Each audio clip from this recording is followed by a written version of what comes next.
전 세계 학생 3명 중 1명이 학교에서 괴롭힘을 경험당하는 사실 알고 계셨나요? 그리고 이 중 일부 학생들에게는 단순한 한 번의 경험이 아니라 매일 반복되는 악몽과도 같습니다. 이로 인해 깊은 상처를 남기고 심지어 평생 영향을 미칠 수도 있습니다.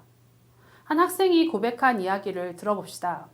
저는 매일 학교 가는 것이 두려웠어요. 복도를 걸을 때마다 수군거림이 들렸고 점심시간이 가장 무서웠어요. 혼자 있는 게 너무 싫었지만 아무도 다가오지 않았죠. 연구에 따르면 왕따를 당한 학생들은 자살을 고민할 확률이 2배 이상 높다고 합니다. 단순한 장난이 아니라 누군가의 삶을 송두리째 바꿀 수도 있는 큰 문제인 거죠. 하지만 해결 방법이 있습니다. 바로 평화 감수성을 키우는 것입니다. 평화 감수성이 높은 학교에서는 학교 폭력이 줄어들고 학생들 간의 협력이 강화된다는 연구 결과도 있습니다. 지금 이 순간에도 많은 학생들이 학교 폭력으로 힘들어하고 있습니다. 이제 우리가 나서야 할 때입니다. 오늘 영상에서는 평화 감수성이 무엇인지, 그리고 이를 어떻게 키워서 보다 안전하고 따뜻한 학교 환경을 만들 수 있는지에 대해 알아보도록 하겠습니다.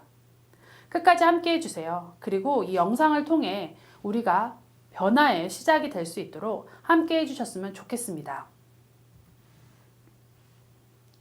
평화 감수성은 그룹적인 차원에서 확장된 개념입니다. 평화 감수성은 문자 그대로 한 그룹이나 그 안의 구성원들이 평화에 대해 얼마나 민감한가를 나타냅니다. 학교 폭력 문제로 치환하면 교실 혹은 학교 안에 폭력과 아픔, 차별에 민감하게 반응하는 분위기라고 말할 수 있겠습니다. 세계적인 평화학자인 요한 갈퉁은 우리와 다르면 잘못되었다고 생각하는 것 대신 다르기 때문에 매력적이다 라고 생각할 수 있는 사고의 전환이 필요하다고 이야기했습니다. 이는 평화 감수성의 중요한 기반입니다. 평화 감수성 훈련은 교실 안에서도 충분히 이루어질 수 있습니다. 예를 들어 수학 시험에서 점수 평가를 문제를 맞추는 것에만 두지 않고 협동 시험을 보는 것입니다. 문제를 풀 때 다른 학생들을 얼마나 도와주었는지 혹은 도움을 받았는지에 대한 에세이를 써서 제출하게 하는 방식입니다. 이런 교육 과정의 작은 변형은 아이들이 타협과 협업을 배우는 분위기를 만들게 할 수 있습니다. 이는 평화 감수성이 강조하고 또 추구하는 바이기도 합니다. 집단 괴롭힘, 불링이라는 그 정의를 만든 노르웨이의 교육학자인 댄 올베우스 교수도 학교 폭력을 방지하고 평화 감수성을 촉진하기 위해 4대 규칙을 만들었습니다. 첫 번째는 나는 다른 친구들을 괴롭히지 않을 것이다 라고 다짐하게 하는 것입니다. 두 번째는 괴롭힘을 당하는 친구가 있으면 가서 돕는 것입니다. 세 번째는 외롭게 홀로 있는 친구와 함께 해주는 것입니다. 네 번째는 누군가 괴롭히는 것을 보면 교사, 부모 혹은 다른 어른들에게 알리는 것입니다. 이 4대 원칙을 학교의 교훈처럼 수시로 볼 수 있는 곳에 붙여놓고 학생들로 하여금 자주 토론을 하고 이야기하게 만듦으로써 평화 감수성 훈련을 할 수 있습니다. 영국의 평화교육 단체인 Relational Peace Building, 관계적 평화 구축이라는 이 단체는 여학생을 대상으로 진행한 연구 결과도 평화 감수성과 관계 지향적 교육의 중요성을 강조합니다.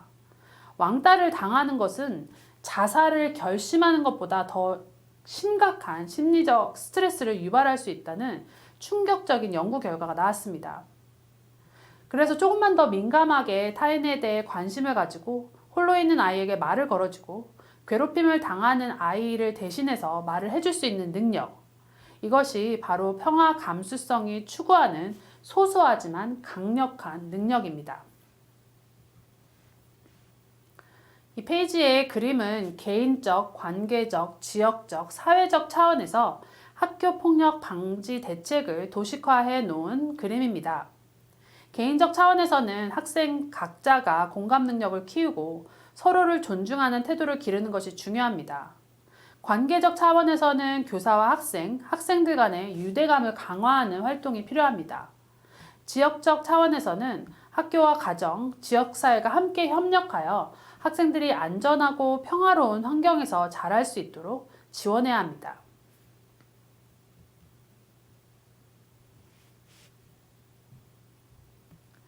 입시 위주의 경쟁 문화 속에서도 학생들 간의 심리적 연결을 경험할 수 있는 시간과 여유를 마련해야 합니다. 이를 위해 학교와 지역사회, 가정이 함께 협력해야 합니다. 정부는 학교 내 갈등 문제를 해결하기 위해 지역사회 전문가와 민간 단체와의 교류와 소통을 촉진하는 플랫폼을 마련해야 합니다. 정기적인 간담회나 세미나를 통해 만남과 교류를 촉진하고 학교폭력 문제를 해결하기 위한 공동의 노력이 필요한 시점입니다. 코로나 때문에 여의치 않았다면 온라인 소통 공간을 만들어서라도 이제 우리는 시작해야 합니다. 학교폭력이 단순한 한 학생 및 가정의 문제가 아니라 우리 공동체 전체의 문제라는 그런 인식을 가져야 합니다.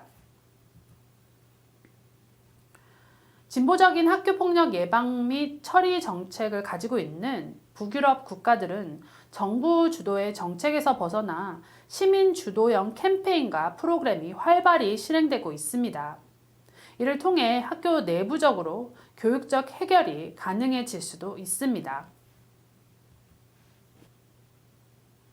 오늘 영상을 시청해 주셔서 감사합니다. 평화 감수성을 키우는 것이 학교폭력 문제를 해결하는 중요한 열쇠입니다.